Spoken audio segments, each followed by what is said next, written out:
El edificio estaba casi en silencio cuando llegué al estacionamiento subterráneo. Solo el zumbido de las luces de salida y el eco lejano de mis tacones me acompañaban por los pasillos vacíos. Eran casi las 8 de la noche, la hora en que normalmente preparaba un té y leía informes de inversión en la cocina de mi casa. Pero esa noche había olvidado la carpeta de finanzas trimestrales en mi escritorio y no podía descansar hasta tenerla en mis manos. Entré a la oficina con mi llave. El aire fresco olía ligeramente a tinta de impresora y a limón del abrillantador. Mi despacho estaba al fondo del pasillo, detrás de puertas de vidrio esmerilado y madera de nogal oscuro. Al doblar la esquina escuché voces. Voces conocidas. Me detuve. «Es demasiado mayor.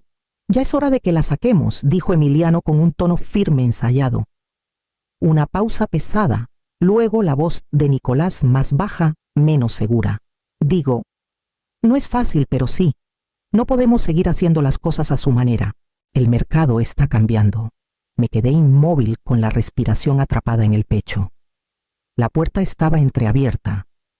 A través de la rendija, los vi mis hijos en mi oficina. Valeria estaba sentada con desenfado en una de las sillas de piel, con las piernas cruzadas, su tableta balanceándose en una rodilla. «Ella representa una época pasada», dijo Valeria con suavidad, casi como si lo hubiera practicado. «Necesitamos un estilo más limpio, mensajes nuevos, tal vez mudar la oficina al centro, consultores más jóvenes, arquitectura moderna. Un cambio de imagen hará la transición más fácil. Sobre todo si ella se retira con elegancia». Retrocedí lentamente, temerosa de que el suelo delatara mi presencia. Sus palabras no eran estrategias de negocio, eran planes, fríos, calculados, personales. Apoyé la mano en la pared para estabilizarme. Mi cuerpo se sentía extraño, ligero y pesado al mismo tiempo. Había habido desacuerdos a lo largo de los años, sugerencias para modernizar tensiones en reuniones. Pero nada me había preparado para esto. No solo estaban transformando la empresa, me estaban borrando de ella. Me di la vuelta y caminé rápido por el pasillo, mis tacones ahora amortiguados por la alfombra. En el elevador, mi reflejo parecía el de alguien más, hombros tensos, ojos abiertos, pero indescifrables. Contuve la respiración hasta que las puertas se cerraron. Afuera el viento cortaba a través de mi abrigo más frío de lo que recordaba. Busqué las llaves del coche, pero me detuve. Mi mano temblaba. No era miedo. Estaba despierta. Más despierta de lo que había estado en años, y en ese momento algo dentro de mí, la parte que creía que la sangre era sinónimo de lealtad, comenzó a romperse. No manejé directo a casa. En cambio me quedé sentada en el coche afuera de la oficina por casi una hora, con las manos apretando el volante, viendo cómo las luces de los pisos se apagaban una por una. En algún lugar adentro, mis hijos seguían hablando de mi salida como si fuera un punto más en una lista de pendientes. Mi cuerpo se sentía rígido, pero mi mente no descansaba. Los recuerdos afilados e indeseados comenzaron a surgir. Me vi 25 años atrás de pie bajo el calor, en el primer patio de materiales que tuve en un rincón polvoriento en el garaje de mi casa en Tijuana, bolsas de cemento apiladas contra una pared de triple A, un pequeño atado a mi espalda en un rebozo, otro dormitando en una cuna portátil protegido por una lona que amarré con soga. Recordaba el dolor en los hombros por cargar varillas y bloques, el ardor del polvo de cemento en los ojos, y cómo sobornaba a los inspectores municipales con tamales y una pila interminable de trámites para que aprobaran los permisos, sin préstamos, sin redes de seguridad, solo pura garra y jornadas largas. Mientras otras madres llevaban a sus hijos al parque, yo les enseñaba a leer recibos. Mientras algunas organizaban fiestas de cumpleaños, yo negociaba con proveedores que asumían que no entendía de márgenes. Sobreviví a 2 recesiones, 3 sindicatos que intentaron aprovecharse de mi tamaño y un sinfín de contratistas hombres que me llamaban mija, como si no hubiera construido más metros cuadrados de los que ellos habían pisado. Emiliano y Nicolás crecieron en ese mundo. Cenaban en la obra más que en casa. Les enseñé a barrer después de los trabajadores, a dar la mano a los clientes, a no pedir nada y demostrarlo todo. La disciplina no era un castigo en nuestra casa, era el andamio sobre el que vivíamos. Y los amaba aunque no como las mamás de los comerciales. No era suave, era constante. Les di rutina, refugio, propósito. Les di algo construido con sangre en lugar de crédito. Incluso cuando tuve suficiente para comprar una oficina de verdad, elegí mantener nuestra sede sencilla. Un piso, paredes de vidrio, espacio para 20 empleados. Acababa de comprar el terreno de al lado cuando Emiliano se graduó con su título en negocios. Entró a la empresa como si fuera el heredero de una corona. Tal vez lo era. Tal vez lo hice demasiado fácil. Encendí el motor y manejé a casa. Había demasiadas señales que no quise ver, demasiadas advertencias que confundí con cambios. La traición no comenzó esa noche. Solo se había vuelto innegable. El mensaje llegó poco después de las 7 de la mañana siguiente. Estaba en la cocina moliendo café, como lo había hecho los últimos 20 años, cuando el celular vibró contra la encimera. No era una llamada, ni un buenos días, ni un ¿cómo estás? Solo un mensaje. Necesitamos hablar de tu futuro. Ven a la oficina mañana a las 10. Los documentos legales estarán listos. Emiliano, miré la pantalla, las palabras planas y definitivas, como un contrato sin firma, sin calidez, sin mamá. Solo un asunto por resolver. No respondí. En cambio, caminé a mi cuarto, me senté en el borde de la cama y sostuve el celular con ambas manos. Su peso parecía mayor del que debería. Pensé que tal vez lloraría, pero no salió nada. Quizás porque ya tenía la respuesta. Quizás porque la parte de mí que lloraba se había consumido años atrás y se había endurecido en determinación. Me vestí como siempre, camisa planchada, pantalones grises, cabello recogido en un chongo firme, y fui a la oficina. El lugar se sentía diferente, no más silencioso, más frío. La gente me miraba con los mismos saludos corteses, pero algo había cambiado en sus ojos, como si supieran algo que yo no debía saber aún. Valeria pasó junto a mí en el pasillo y sonrió, su lápiz labial impecable, sus pasos sin prisa. Me miró como un agente inmobiliario mira una casa a punto de ser puesta en escena. Entré a mi despacho, me senté en mi escritorio y miré la foto enmarcada de nuestro primer proyecto, terminado, un edificio mixto en la esquina de Rosarito. Mis hijos tenían 5 y 10 años en esa foto. Nicolás, sosteniendo un letrero que decía: mi mamá construye cosas grandes. Cosas grandes sí, pero no lo suficiente para retener su lealtad. Abrí el cajón, saqué una libreta y comencé a listar nombres. Proveedores que habían trabajado conmigo durante décadas. Clientes que contestaban mis llamadas a la hora de la cena. Arquitectos que confiaban en mis instintos más que en sus planos. No eran solo contactos de negocio, eran testigos de mi historia. Y tenía el presentimiento de que pronto necesitaría a cada uno de ellos. Esa noche, después de que la casa se asentó en su ritmo tranquilo, me paré frente al espejo del baño mirando a la mujer en la que me había convertido. Cabello plateado, recogido en un chongo bajo. Blusa aún impecable del día. Hombros rectos, espalda erguida. Mi rostro conservaba la misma forma de siempre, aunque la suavidad había sido exprimida hace tiempo por años de presión y control. No estaba cansada. Estaba lúcida. Esto no era duelo, era precisión. Apagué la luz, caminé a la cocina y me serví una copa de vino, del que guardaba para cerrar contratos o para los raros momentos en que me permitía reflexionar. No lo bebí de inmediato. Miré el rojo profundo en la copa como si tuviera respuestas. Luego, la dejé a un lado y tomé el celular. El primer número que marqué fue el de Clara. Contestó al segundo timbre. Irene, ¿todo bien? Necesito que vengas mañana por la tarde, dije. No es urgente, pero es serio. Hubo una pausa en la línea, luego su voz tranquila. Estaré ahí a las 6. Colgué y miré de nuevo la lista de contactos en mi celular. Desplazándome lentamente encontré el nombre que no había pronunciado en años. Raúl Mendoza. Habíamos pasado 2 décadas compitiendo por los mismos contratos. Su empresa me ganó una vez en Ensenada. Yo conseguí el gran centro cívico en el centro de Tijuana. Nunca fuimos amigos, pero teníamos respeto. Recordé cómo me miró durante una negociación especialmente dura, mitad impresionado, mitad furioso. Era astuto, y a diferencia de mis hijos, nunca me subestimó. Llamé a su oficina y dejé un mensaje breve. Raúl, soy Irene Navarro. Creo que tenemos un negocio que discutir. Si sigues siendo el hombre que recuerdo, llámame. Dejé el celular. Mi pulso estaba estable. Mi plan no tenía fuegos artificiales ni discursos de venganza. Solo números, estrategia y silencio.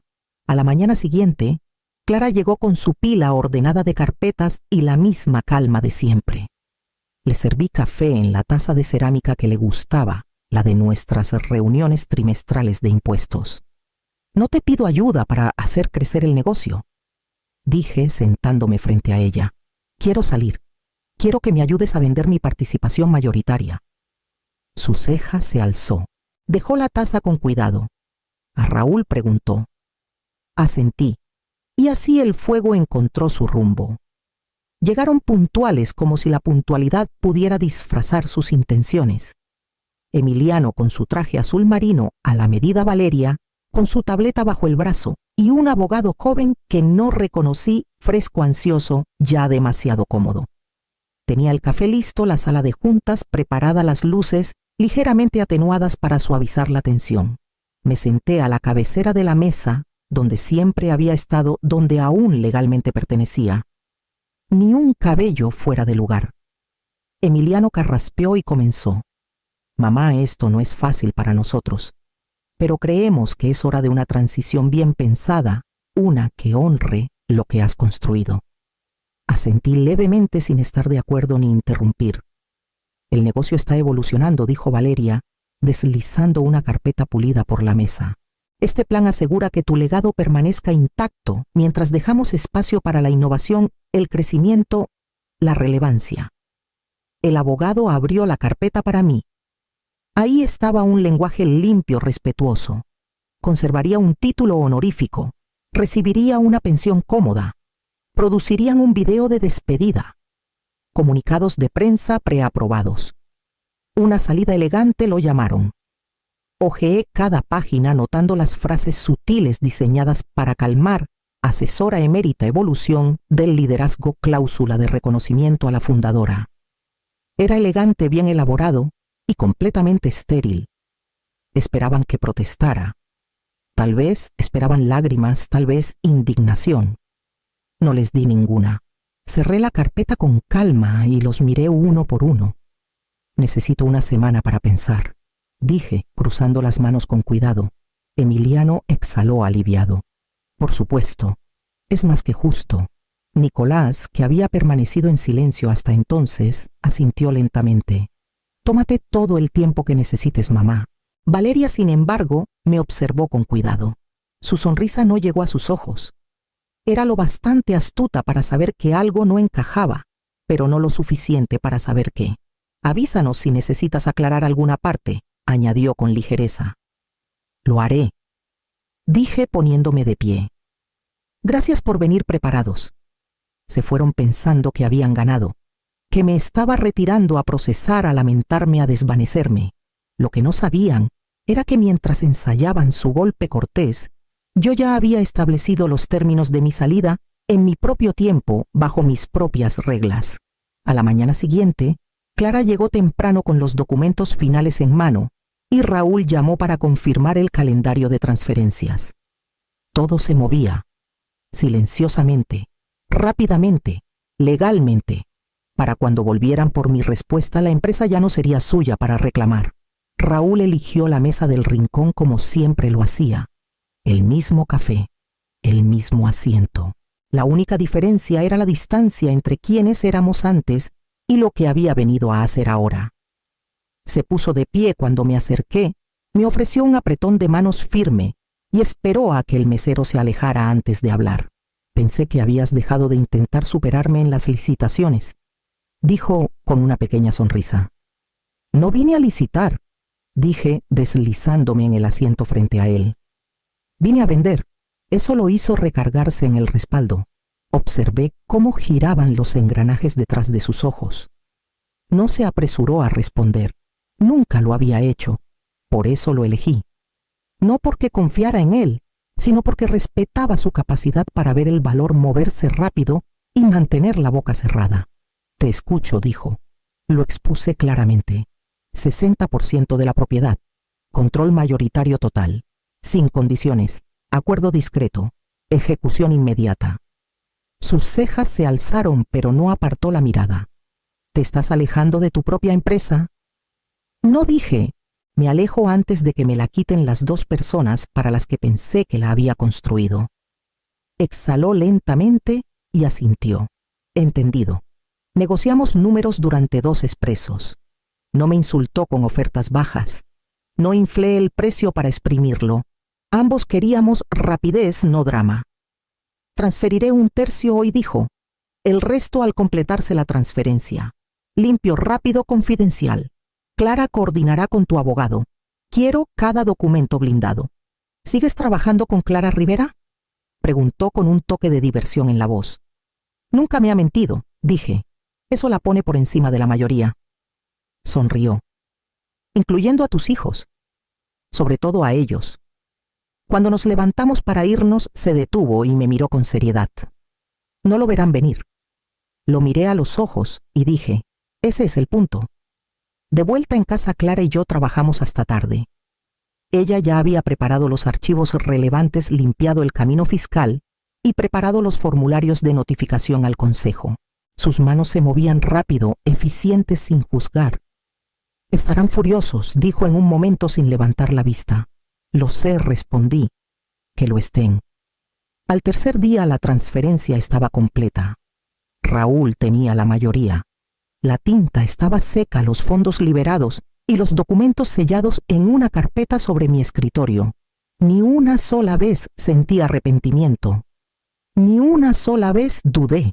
La reunión que habían solicitado donde esperaban que me rindiera cortésmente, ahora era solo una formalidad. La programé para las 10 de la mañana en punto. Llegaron exactamente a tiempo como antes. Emiliano con un traje gris carbón, que reservaba para presentaciones a inversionistas, Valeria, con una blusa de seda demasiado impecable para arrugarse, y Nicolás siguiéndolos mirando alrededor como si el aire hubiera cambiado, pero no pudiera decir cómo. Me puse de pie cuando entraron, les indiqué que se sentaran. Lo hicieron demasiado rápido, como si aún creyeran que tenían la ventaja. Yo permanecí de pie. Gracias por venir, dije.